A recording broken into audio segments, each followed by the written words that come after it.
IIT Roorkee में सनातन भारत ऊर्जा विकसित भारत 2047 विषय पर आयोजित विशेष सत्र का आयोजन किया गया, जिसमें मुख्य अतिथि के तौर पर विधानसभा अध्यक्ष रितु खंडूरी ने शिरकत की। सेमिनार के माध्यम से आईटीआई के छात्र छात्राओं को विकसित भारत के उद्देश्य और लक्ष्य के संबंध में जानकारी दी गई। विधानसभा अध्यक्ष रितु खंडूरी ने कहा कि भारत की पुरानी पद्धतियां सिर्फ परंपरा नहीं, विज्ञान का आधार रही हैं। आज देश को पर्यावरण संतुलन के साथ साथ आर्थिक विकास की दिशा में सोचना होगा और ये रोड मैप उसी की ओर एक मजबूत कदम है। आज के समय में यह बहुत ज़रूरी है कि सनातन भारत में जो पुरानी पद्धतियां रही हैं उन्हें सहेज कर रखा जा सके और आज के युग में साइंस के साथ समन्वय बनाकर 2047 तक विकसित भारत बन सके। इस पर चर्चा की गई। उन्होंने कहा कि आज के समय में युवाओं को यह समझना होगा, तभी हमारा देश श्रेष्ठ भारत और विकसित भारत बन सकेगा।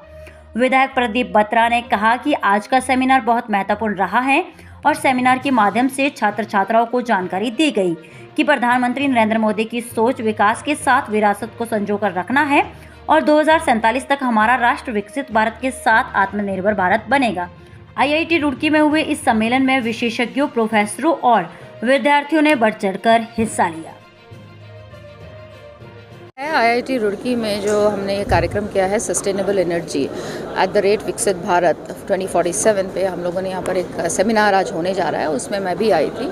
और इस बात को हम लोगों ने रखा कि बहुत आवश्यक है कि जो सनातन भारत में जो पुरानी पद्धतियाँ थी, जो सिस्टम्स थे, जो तरीके थे, उनको भी आज की साइंस देखे, समझे और पढ़े और साथ ही साथ समन्वय रखते हुए जहाँ हमें एक तरफ सस्टेनेबल एनर्जी की आवश्यकता है, वहीं दूसरी तरफ देश को इकोनॉमिक डेवलपमेंट की भी आवश्यकता है। तो दोनों के साथ हार्मनी रखते हुए, हाथ में हाथ मिलाते हुए किस तरह से हम 2047 में एक सुंदर स्वस्थ भारत, डेवलप्ड भारत को देख पाएंगे, इसका यहाँ पे आज सेमिनार हो रहा है, उसमें मैं आज पहुँची हूँ। आपने एक बात कही कि 2047 थे उसको बचाए रखना और उसमें कहीं जो सस्टेनेबल है और एनर्जी को बचाए रखना। मैं आपके साथ बिल्कुल सहमत हूँ और मैंने इस बात को बोला है कि बहुत आवश्यक है कि हम लोग पुरानी पद्धतियों को अपने भूले नहीं। किस तरह का हम कंस्ट्रक्शन करते थे, कैसा कंस्ट्रक्शन करते थे, किस तरह से हम अपना खेती बाड़ी करते थे, गाय कितनी आवश्यक है, गोबर और काउ यूरिन कितना आवश्यक है, गौमूत्र कितना आवश्यक है, इन चीज़ों को हमें देखना होगा और आज के बच्चों को उन चीज़ों को समझते हुए, आज के पढ़ाई के साथ जोड़ते हुए किस तरह से हम अपने देश को एनर्जी उसकी सस्टेनेबल कर सकते हैं, कैसे हम सूर्य, पानी और विंड और बायोमास को किस तरह से हम यूज़ करते हुए अपनी नॉन फॉसिल एनर्जी की जो हम परिकल्पना करें वो किस तरह से हम पैदा कर सकते हैं, इसकी चिंतन करना चाहिए। आईआईटी रुड़की द्वारा विकसित भारत को लेकर एक सेमिनार रखी गई, जिसमें हमारी ऑनरेबल स्पीकर रितु खंडूरी जी उपस्थित थी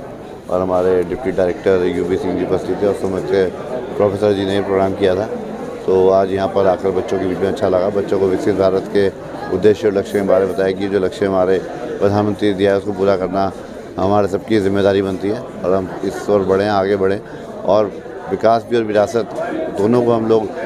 संजो कर आगे बढ़ाएं, क्योंकि विकास से ज़्यादा विरासत भी ज़रूरी है। और विकास अगर होगा तो जो हमारी जो विरासत है, हमारे जो संस्कार हैं, संस्कृति हैं, हमारे जो ग्रीन बेल्ट्स हैं, हमारा जो ग्रीन टेक्नोलॉजी है, उसको आगे बढ़ाने का हम लोग काम करें तो निश्चित रूप से बात 2047 में विकसित भारत भी बनेगा और आत्मनिर्भर भारत भी बनेगा।